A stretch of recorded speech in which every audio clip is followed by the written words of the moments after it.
un espacio de información, orientación y asesoría jurídica para garantizar sus derechos. Abogados, juristas, expertos darán respuesta a sus dudas legales. Justicia en Democracia, buscando una sociedad justa. Justicia en Democracia con Verónica Rosero y el acompañamiento del Colegio de Abogados de Pichincha por Democracia y Democracia TV. Bienvenidos.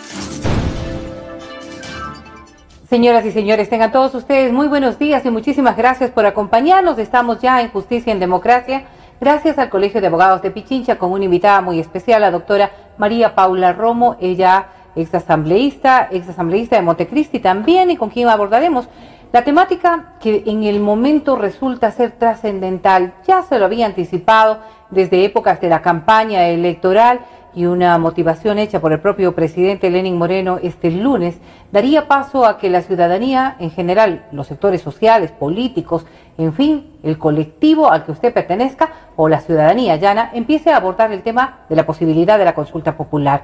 Y es que sobre esto, María Paula, bienvenida y muchas gracias por acompañarnos. Quizás con el antecedente de la importancia de pronunciación que puede tener el ciudadano común. El presidente de la República decía el lunes anterior que quizás uno de los mecanismos que ahora mismo permitirían cambiar todo esto, que el colectivo nacional, que los ciudadanos ya nos dicen está mal, sería a través de consultar su voluntad. ¿Cómo miras tú esta posibilidad? Arranquemos por ahí. Bienvenida. Hola Verónica, muchas gracias por la invitación, qué gusto estar aquí y qué bueno poder charlar de un tema que va cobrando fuerza, efectivamente, va cobrando fuerza en el país, va cobrando fuerza desde distintos sectores sociales y políticos como un mecanismo para enfrentar dos escenarios o dos problemas distintos. Por un lado, un posible entrampamiento, porque creo que en esos términos lo ha planteado el presidente Moreno, si las instituciones no dan paso. Me imagino, supongo por el contexto, que se refiere a qué hacer si en determinado momento la Asamblea empieza a torpedear alternativas o propuestas del presidente. ¿Qué hacer si es que la Fiscalía? ¿Qué hacer si el Consejo de Participación Ciudadana? Es decir, lo que hemos hablado desde hace mucho tiempo, desde hace muchos años, un poder cooptado a órdenes no del Ejecutivo, sino al parecer a órdenes del expresidente Correa, aún con su distancia eventualmente. Ese me parece que es un escenario, pero otro que es todavía más importante para el país, más allá de los equilibrios políticos o de las disputas partidistas, creo que es cómo enfrentar esta grave crisis de corrupción, porque me parece que hay dos alternativas. Una es mirarla como un problema de personas, X, Y, Z, que cometieron actos ilegales, reñidos con la ley, que se robaron el dinero del país y que van a ser sancionados. Si es que lo vemos como un problema solamente de las personas, el que sean sancionados es suficiente. Hay que destituirlos, hay que separarlos de su cargo, se tienen que ir a prisión con todo el debido proceso y ahí se termina el problema. Pero si es que no solamente se trata de las personas, sino de un sistema que ha permitido la impunidad, de unas instituciones que no funcionaron, entonces no es suficiente la lucha contra la corrupción sancionando a los individuos que están involucrados, sino que hay que ir más allá. ¿Qué hacer con un Consejo de Participación Ciudadana que designó a un contralor que le sobraban los puntos? Recordemos que Apolit no solamente que tuvo la más alta nota, sino que sus puntos superaron el máximo permitido en el concurso. ¿Qué pasa con los mecanismos del Consejo de Participación Ciudadana si producen este tipo de resultados? ¿Qué pasa con un consejo que precisamente es parte de todo este engranaje y que ha provocado esto? ¿Qué pasa con una Asamblea Nacional cuya comisión de fiscalización durante esta década, que ahora empiezan a salir a flote los temas, si la Comisión de Fiscalización no hizo nada, ¿qué pasó? ¿Se le pasó todo esto por las barbas o precisamente fue parte del engranaje de encubrimiento de lo que hoy estamos mirando? ¿Qué pasa con la Fiscalía y con las reglas de la Fiscalía si el exfiscal no nos puede responder sobre los supuestos 2.000 informes con indicios de responsabilidad penal? ¿En qué se convirtieron? ¿En dónde se quedaron? Entonces, una consulta popular sería el mecanismo para ir más allá de los individuos y abordar la reforma de las instituciones. Y ahí me surge la inquietud, porque quizás en esta reestructuración que posiblemente amerita en el estado actual como estamos, los ciudadanos van a ser capaces de poder reinterpretar toda esta nueva forma de constituir un estado Y lo pongo de este punto porque quizás hay también criterios que dicen al ciudadano debemos consultarle temas puntuales, concretos, temas que ahora mismo han estado en el análisis y más allá de toda esta descripción de lo que está ocurriendo en el ámbito social y político de nuestro país, hay cosas que sí resultan claves. Una de ellas es, por ejemplo, esta posibilidad de reelección indefinida que quizás vino a ser la causa también de todo el proceso que ahora estamos viviendo. Reformulo la pregunta. Al ciudadano deberíamos decirle, ¿usted quiere que deroguemos todas aquellas enmiendas que fueron hechas ya por el sector de Alianza País dentro de la Asamblea? ¿O cuál debería ser la formulación de la pregunta para que los ciudadanos entendamos que esto tiene que partir de un cambio total? Estoy de acuerdo en que las preguntas de una consulta deben ser muy concretas, pero todo esto puede concretarse. ¿Está usted de acuerdo con eliminar el Consejo de Participación Ciudadana y Control Social? Es una pregunta muy concreta y podremos explicar y extendernos diciendo por qué sí o por qué no. ¿Está usted de acuerdo con eliminar la figura de la reelección indefinida? Por supuesto, porque también ha sido parte de esta sensación de eternidad que ha hecho que muchos funcionarios se excedan y abusen de su poder, de sus funciones, de sus influencias. Probablemente también temas que no tienen solo que ver con la consulta popular. ¿Cuál ha sido un asunto medular en el debate de los últimos años?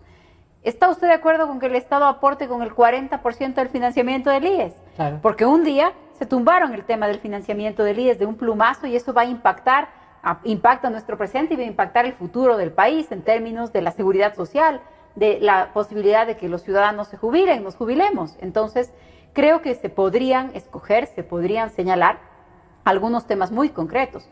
¿Está usted de acuerdo con declarar la terminación anticipada del periodo de los órganos de control? Del Consejo Electoral, del Tribunal Electoral, de la Contraloría, de la Fiscalía, de la Defensoría, como sea el caso, ¿no es cierto? Como se plantee por dónde empezar, porque lo que hoy tenemos es un sistema que parece haberse asegurado mucho y haberse blindado por muchos lugares. Y ese blindaje no se ha hecho en pos de la transparencia o de la democracia, sino que todo indica que se hizo para garantizar la impunidad. Y esto es lo que ya no da más en el país. Entonces, la consulta popular puede servirnos para empezar a desenredar este blindaje. Si estamos estableciendo todas estas prioridades en la explicación para el ciudadano común posiblemente, y claro, el tema del Consejo de Participación Ciudadana ha sido un clamor desde distintos sectores sociales, y no lo estamos viendo ahora, lo estamos viendo desde el inicio de estos concursos cuyas autoridades a elegir han tenido estas flaquezas que tú las enumerabas en inicio. Y cuando hablamos del Consejo de Participación Ciudadana, quizás allí la alternativa también surge en este análisis porque ya empezamos a escuchar voces respecto de cómo vamos a solucionar ese tema. Y quizás una de las cosas que más ha flaqueado es en esta elección de las autoridades de control. Volver al sistema anterior, que era a través de el Ejecutivo posiblemente proponer nombres desde otras áreas y que sea la Asamblea quienes elijan, una Asamblea que está conformada como está conformada ahora mismo. ¿Cuál sería la garantía? Porque habrá que darle alguna alternabilidad también al ciudadano para que pueda decir, bueno, el Consejo de Participación no es lo que yo quería, ¿y esta otra cosa cuál va a ser? De acuerdo, este es uno de los temas más delicados y que más debate amerita, porque no es solamente desaparezco el Consejo de Participación Ciudadana, sino que las designaciones, ¿quién las hace ahora? Y estoy de acuerdo, coincido, lo que tenemos hoy con el Consejo de Participación Ciudadana es un desastre y el remedio resultó peor que la enfermedad. Pero antes teníamos la enfermedad, no teníamos el mecanismo perfecto. No es que la Asamblea hacía un proceso equilibrado y resultaban los mejores designados. Hemos tenido, por supuesto, personajes muy destacados ocupando esos cargos, pero también hemos tenido órganos de control de vergüenza.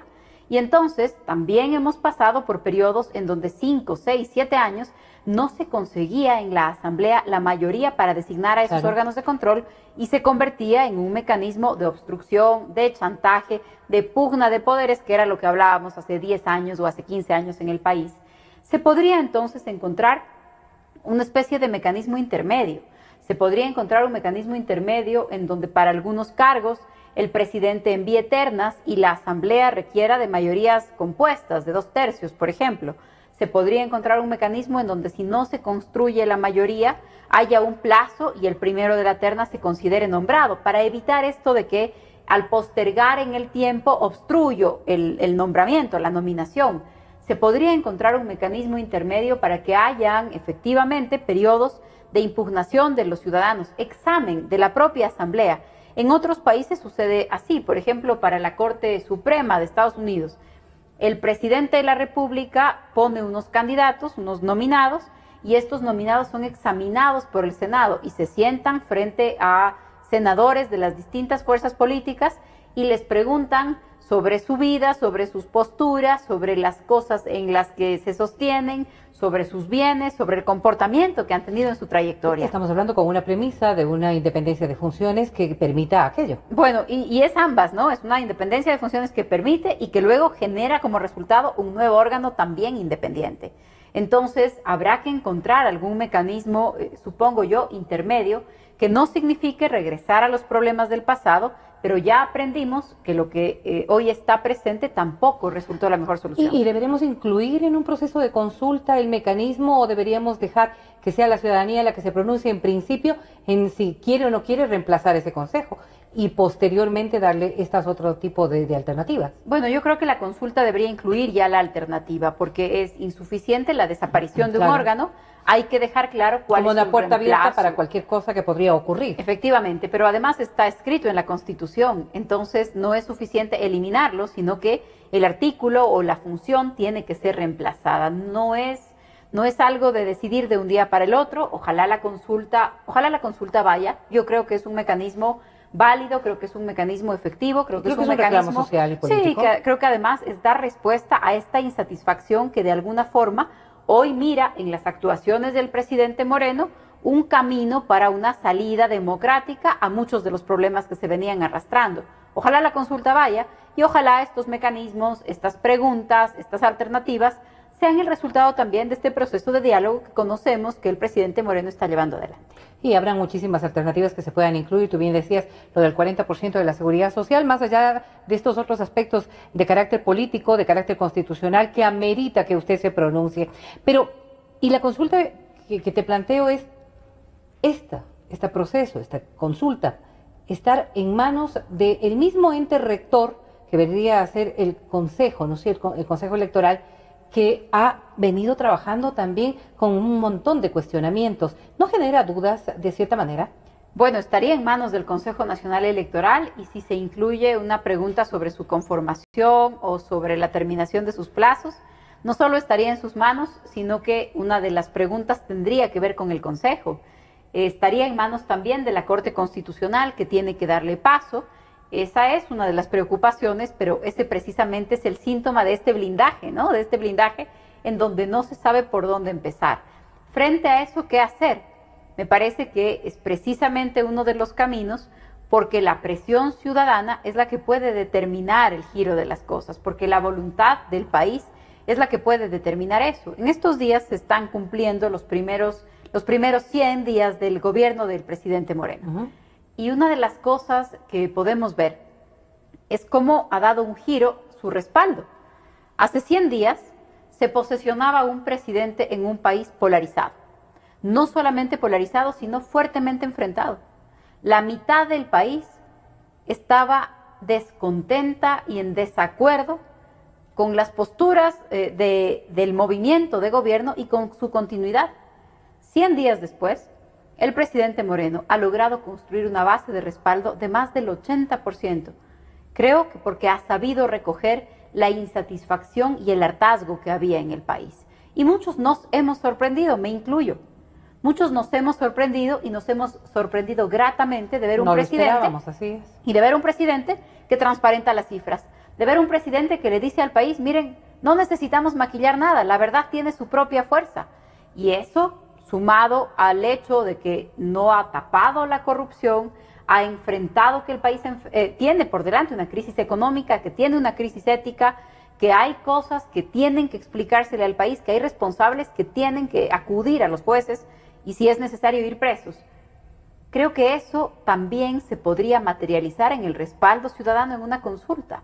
Un presidente que efectivamente diga, frente a las posibles obstrucciones de la Corte, del Consejo, de la Asamblea, miren, esta postura, estas iniciativas tienen un respaldo. No es un presidente de la República simplemente haciendo unas declaraciones, sino que hay una parte del país, una parte creo yo que muy grande, más grande que la que votó por él, la que votó por él más un grupo importante de ciudadanos que estamos dispuestos a decir: vamos adelante con la reforma de la Constitución, vamos adelante con la eliminación de la reelección, vamos adelante para garantizar el financiamiento del IES, vamos adelante para eliminar estos mecanismos de impunidad y de protección a los corruptos que hoy están vigentes en el país. Bueno, y es un apoyo tácito a esta gestión en el estricto cumplimiento de convocar a esta decisión soberana que puede tener el pueblo respecto de estos cambios que sí son necesarios. Pero cuando hablamos de esto, y tú has citado muchos de quienes habrían sido candidatos a la propia presidencia de la República y que estuvieron en el proceso anterior, están respaldando esta posibilidad de consulta. Enfrenta entonces a un presidente Moreno, presidente en funciones, con un respaldo de más del 80%, a una figura que deberíamos dejarle en el pasado, como es el expresidente Correa. ¿Ese va a ser el enfrentamiento en esta posibilidad de consulta popular?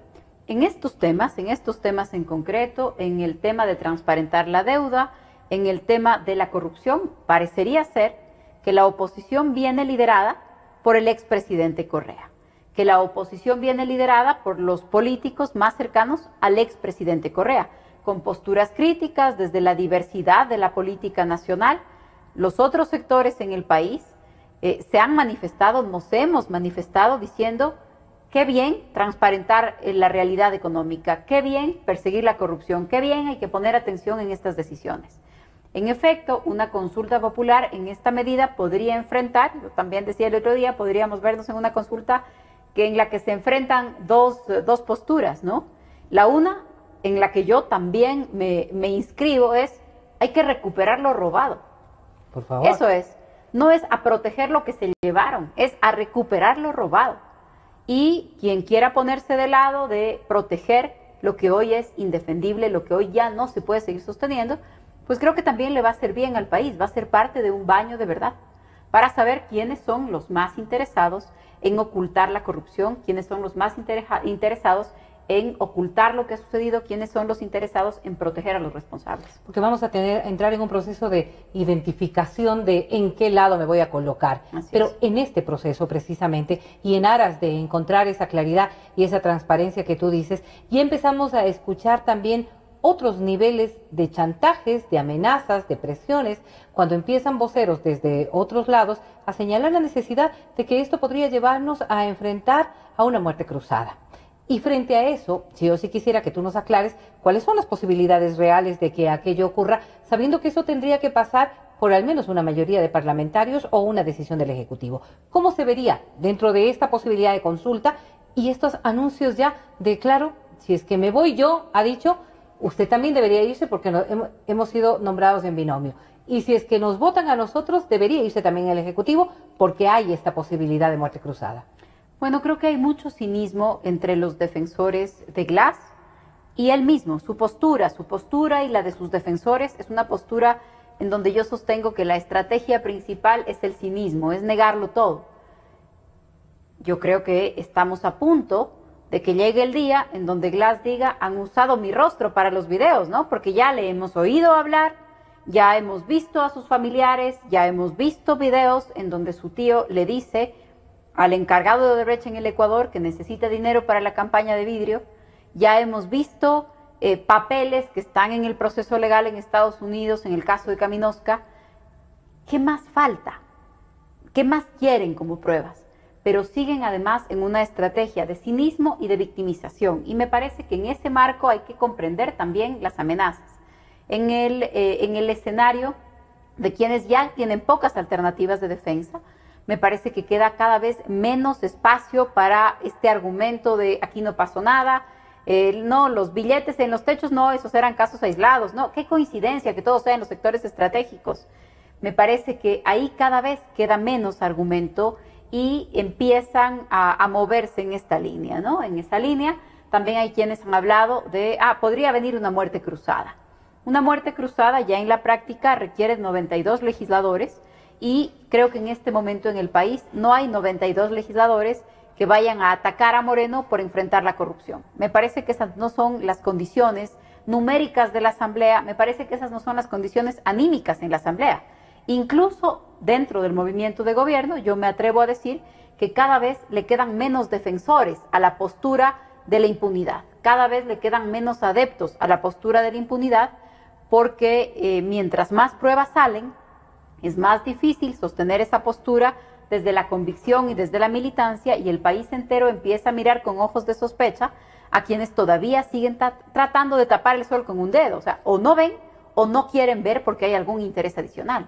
Ahora, pero seguimos encontrando figuras de estos radicales, miembros de Alianza País, que aún sostienen toda la defensa de este proceso y que, como bien decíamos, podrían estar entorpeciendo todo lo que de aquí en adelante se busque hacer. Bajo esa premisa y sobre todo estableciendo que el gobierno del presidente Moreno, para aprobar el tema de la consulta popular, deberá también tener un protocolo que es solamente normativo y que entiendo que deberá darse. Ahora te lo pedimos que nos los expliques además cómo tiene que darse este hecho. Pues podría también encontrar piedras en el camino, María Paula. Sí, el presidente Moreno podría encontrar dificultades en la Asamblea Nacional si es que la bancada del Movimiento País decide esta alineación, decide optar por esta alineación, que parece ser lo que algunos sectores empujan, pero creo que también el presidente Moreno podría encontrar respaldo en otros sectores. Creo que dependiendo de los temas que se trate, podríamos estar frente a un reacomodo de las fuerzas políticas, a una configuración de nuevas mayorías en la Asamblea, y también que la propia consulta popular podría fijar un periodo de transición, que es algo muy delicado, pero que hay que discutir. Mientras se termina un sistema y empieza el otro, hay una transición que es la que los empata, y ya nos pasó con la constituyente, que la transición fue probablemente el momento más complicado, el más cuestionable, el más difícil. Hay que pensar claramente, que es parte del debate de la consulta popular, cómo se va a generar esa transición. Ahora, una transición o un proceso de cambio en el marco en donde las distintas fuerzas políticas pueden dialogar, en donde nos podemos sentar y decir estas cosas sin pensar que nos va a caer encima una cadena nacional, en donde los medios me parece que van recuperando el oxígeno para hacer su trabajo. Creo que también eso garantiza un mejor ambiente para hacer una transición ordenada dentro de la esfera de la democracia y de las coincidencias que se pueden alcanzar entre la diversidad política del país. Porque si bien las correcciones deben ser de carácter inmediato, en procura sobre todo de cambiar toda esta dinámica que hemos vivido en los últimos 10 años, también hay que hacer con una proyección a que el 21 venga a ser un año distinto, un año que no amerite tantos temores como los que podrían generarse ahora mismo y que ya han sido advertidos desde distintos sectores. ¿Cómo deberíamos entonces nosotros observar en esta conducta y sobre todo en lo que va a ocurrir dentro del país? ¿Qué deberíamos hacer los ciudadanos, los políticos, los entornos sociales, las dirigencias? Porque ahora sí es el momento de todo el mundo coadyuvar. Así es, me parece que es un momento que es desafiante para todos nosotros.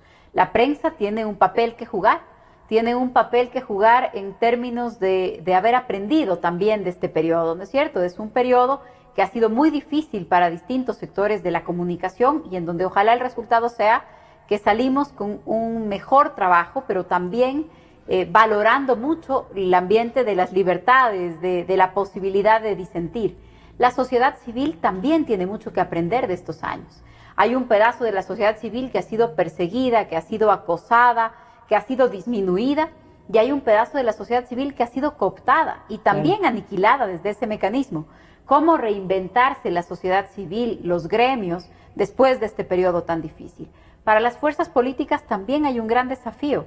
La oposición no puede ser una oposición que obstaculiza y que torpedea. La oposición tiene que ser una oposición que con argumentos plantea alternativas, que es capaz de diferenciar cosas en las que no está de acuerdo y otros temas en los que por el país se tiene que dar viabilidad. El propio gobierno, las élites empresariales. Me parece que también es un momento distinto para el sector productivo, para las élites empresariales en el país. Después de años que han sido definitivamente difíciles, que van a marcar otro momento, creo que es la prueba de fuego, ¿no?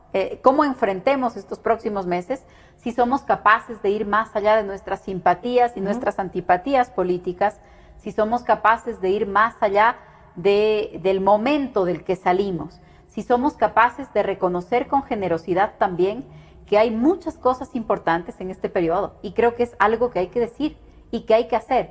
Debemos ser capaces de reconocer méritos en el distinto. Creo que debemos ser capaces de emprender un diálogo en donde no nos creamos dueños de la verdad. Aprender de los errores propios y de los errores ajenos, ¿no? Creo que este momento va a representar un gran desafío para todos nosotros. Y no solamente defender nuestros intereses, y voy a poner este ejemplo tan solo, porque los consejos consultivos que ahora mismo se han dado, estos procesos de diálogo, que al parecer están llegando a consensos, a acuerdos, para redefinir un poco cuál es la política a seguir, serán también quienes puedan, de alguna manera, ayudar en la elaboración de este proceso de consulta. Habrá que incluir estos pronunciamientos, ameritará algún tiempo, estamos jugando también contra los días, posiblemente el enfrentar los temas económicos que son al fin y al cabo los que llaman la atención del ciudadano porque le afectan directamente a su bolsillo, más allá de que sabemos que esta dinámica de cómo se comporta la sociedad está marcada desde estos lineamientos que hay que cambiar, pero los ciudadanos comunes se dejan llevar también por si tengo o no tengo plata para alimentar a mi familia, si tengo o no tengo trabajo, y en eso el tiempo corre en contra. Habrá que entonces establecer un camino que permita rápidamente llegar a esta consulta, que debe ser propuesta por el Ejecutivo consensuando cómo se maneja el tema ya de la presentación de la consulta para entender un poco los ciudadanos qué va a pasar.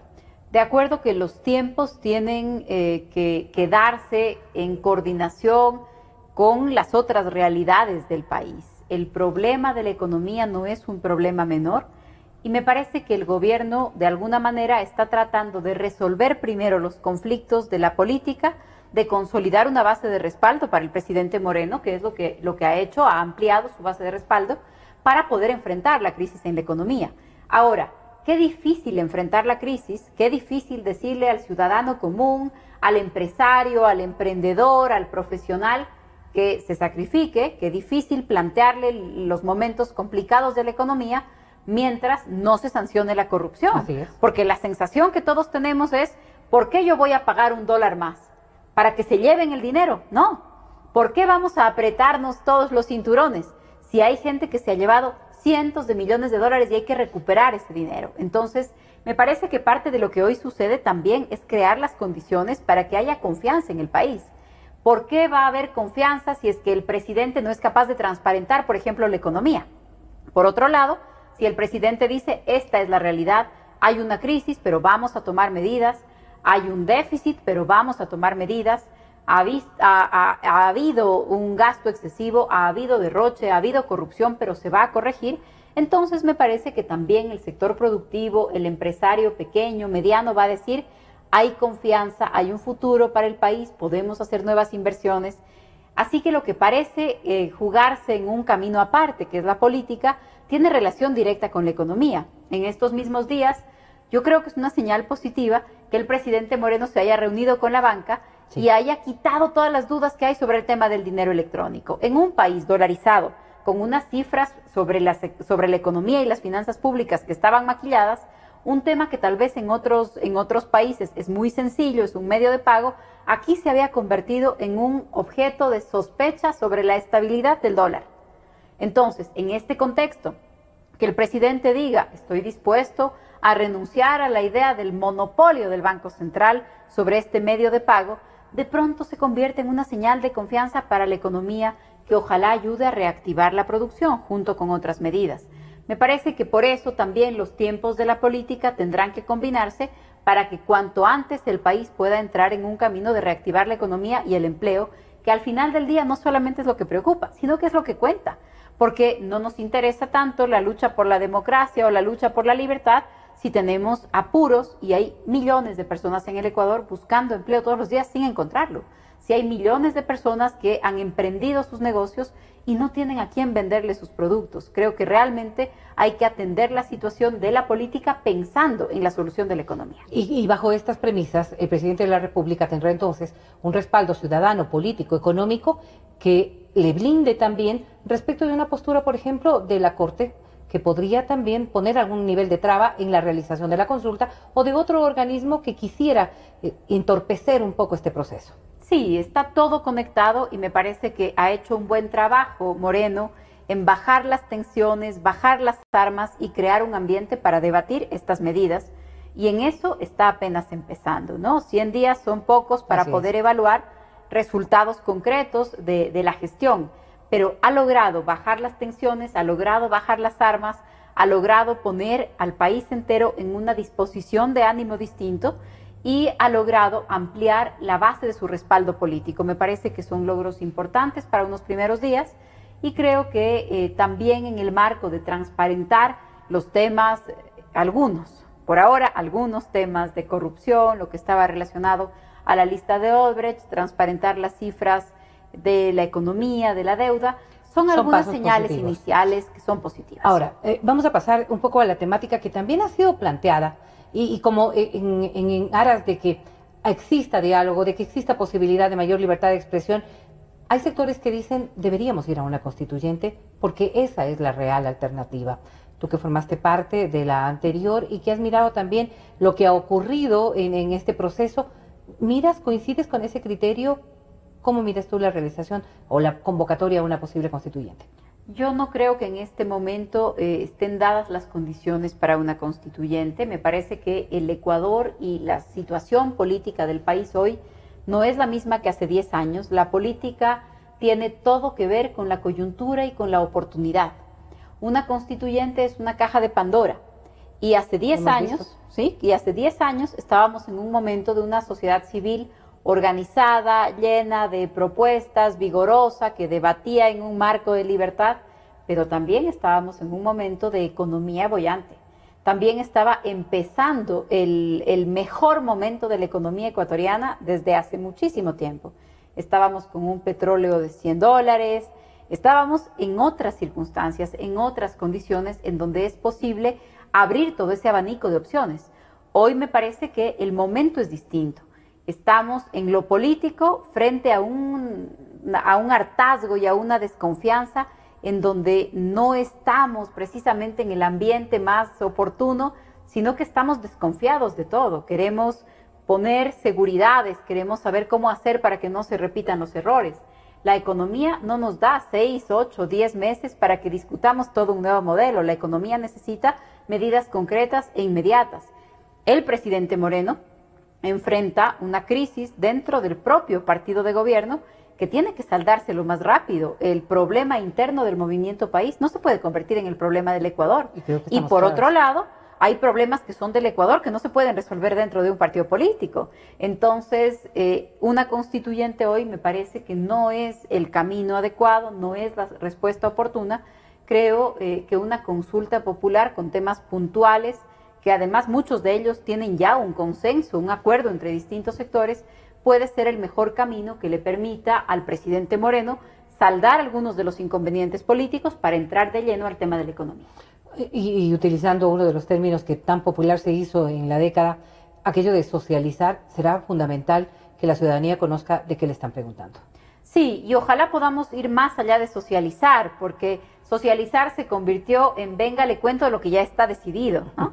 También nos acostumbramos a eso. Socializar es venga y le presentamos un PowerPoint, ya todo está resuelto y luego decimos 300 personas, 3,000 personas participaron en este proceso. Creo que el gran giro tiene que ser un diálogo de dos, un diálogo de doble vía en donde también el gobierno esté dispuesto a cambiar de opinión, en donde haya oídos más abiertos para las propuestas desde la sociedad civil, el sector empresarial, los distintos sectores políticos, un diálogo en donde efectivamente el interlocutor sea respetado y sus posturas sean respetadas, que va más allá de la propaganda. Es recuperar el diálogo y recuperar la comunicación y dejar atrás la propaganda. No se trata de convencer a alguien, se trata de intercambiar puntos de vista y ojalá de ese intercambio obtener la mejor solución posible para el país, con los pies bien puestos en la realidad. No somos Silicon Valley, no somos Singapur, no somos Taiwán. Somos el Ecuador, tenemos una deuda que es grande, tenemos una economía dolarizada, tenemos un mercado pequeño, tenemos una fragmentación política considerable, tenemos un país muy diverso, también tenemos muchas ventajas y muchas riquezas y muchas cosas positivas a las que sacarle provecho, pero creo que con los pies puestos en la tierra, respetando al contrario, es posible buscar soluciones para un país al que le puede ir mejor. Una de las cosas fundamentales en este proceso es recuperar la confianza, recuperar la credibilidad. Y un proceso como el que ahora mismo, ya desde el ámbito penal, se está llevando a cabo, amerita que los ciudadanos podamos tener esta tranquilidad de que no nos han visto la cara. Y tú decías en inicio, y creo que lo hemos ratificado en más de una ocasión, la necesidad de que esos dineros vuelvan al Ecuador, porque estamos hablando de sanciones a todas estas personas pues, que simplemente han defraudado o bien la tarea que le fueron encomendada o bien a este proceso de elección en donde se le recomendó y se le puso en sus manos el manejo político y económico del país. Pero cuando nosotros hablamos de aquello, los ciudadanos necesitamos ver que nuestros dineros, que aquello que se pagó de impuestos es para el servicio de nosotros los ecuatorianos. Y le consulto ahora no a la política, sino a la jurista, ¿existe un mecanismo que permita aquello? ¿Estamos dejando de lado en todo este proceso de sanción el hecho de exigir la recuperación de esos dineros, María Paula? Existe un mecanismo. Hoy mismo el Código Penal que está vigente permite en varios delitos que las penas involucren una reparación material. Existen, pero no se han usado. Sería muy bueno preguntarnos si es que ya en las poquitas sentencias que hay relacionadas a temas de corrupción, si se han dictado medidas de reparación que nos permitan que el dinero regrese para los ciudadanos en el Ecuador, que quienes han cometido estos actos incorrectos no paguen un tiempito de cárcel y luego vayan a disfrutar un dinero mal habido, porque nadie debería disfrutar dinero mal habido. Es correcto que todos nosotros disfrutemos el resultado de nuestro trabajo, de nuestro esfuerzo. Esa es la sociedad que deberíamos construir. Ese es el ejemplo que les deberíamos dejar a los niños y a los jóvenes de hoy. No está bien enriquecerse a costillas de alguien más. Entonces, creo que el mensaje tiene que ser claro y las acciones tienen que ser claras. Hay mecanismos de los jueces, de la fiscalía, que es la que lleva adelante los procesos, de los jueces, un tema que me voy a referir ahora mismo, y también de la cooperación y de llevar adelante mecanismos de cooperación con otros países, porque muchos de estos activos ya no se encuentran en el Ecuador. Entonces, hay mecanismos de cooperación internacional para traer el dinero si es que se encuentra en otro país, si es que está en el sistema financiero. Es todavía más fácil porque las cuentas se pueden congelar, pero si se encuentra como bienes en otros países, hay mecanismos para que las sentencias que existen aquí se ejecuten, se cumplan y se incauten bienes en otros lugares del mundo. Pero hay que poner mucha atención en algo y que tal vez nos hemos distraído de este proceso. Mientras estamos preocupados de que la Contraloría saque los informes que corresponden, por supuesto y con toda razón nos preocupa que la Fiscalía haga su trabajo y no por delitos menores y no con debilidad, sino decidida para ir contra la corrupción. Pero mientras todo esto sucede, el Consejo de la Judicatura en este momento está cambiando la Corte Nacional de Justicia en un concurso muy discreto, de muy bajo perfil, que fue convocado el 31 de julio y se dieron 5 días para que se presenten los postulantes con toda la documentación que implica. En un concurso de muy bajo perfil, el Consejo de la Judicatura estaría renovando casi la mitad de la Corte Nacional. El concurso se ha convocado para 7 jueces, que es un tercio.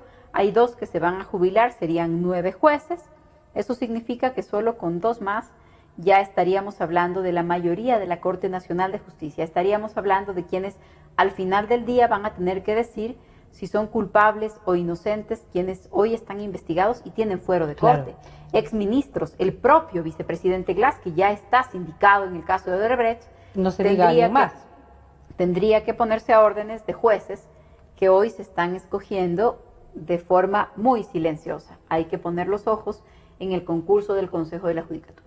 Y sobre esto, pues habrá tiempo también para hablarlo, porque realmente hay muchos detalles que se nos están pasando por alto quizás, y es que en la premura de lograr acciones, pues las cosas vienen de ese tamaño. Una de las cosas que yo no quiero dejar de lado, y es en este tema de la recuperación de estos dineros, cuando uno realiza un acuerdo de cooperación eficaz, por ejemplo, debería incluirse en un acuerdo como esos el hecho de que también la contraparte va a devolver aquel dinero que no fue obtenido de manera legal. ¿Se puede llegar a esos niveles de acuerdo o es que estamos hablando simplemente de ilusorios? No, sí se puede llegar a esos niveles de acuerdo, porque una cooperación eficaz lo que discute es, a cambio de información relevante, se negocia la pena. Y parte de la pena tendría que ser lo relacionado al dinero. Entonces, un acuerdo eficaz podría incluir definitivamente también este tema. Lo que sí preocupa es saber cuánto mismo fue la plata que se llevaron de los ecuatorianos. ¿Cuánto, quiénes, en dónde está? A todo eso hay que darle respuesta. Creo que esa es la gran demanda hoy en el país. Y vamos a estar pendientes de aquello, María Paula. Muchísimas gracias por acompañarnos. Muchas gracias, un gusto estar aquí. En este mismo espacio de Justicia en Democracia volveremos la próxima semana.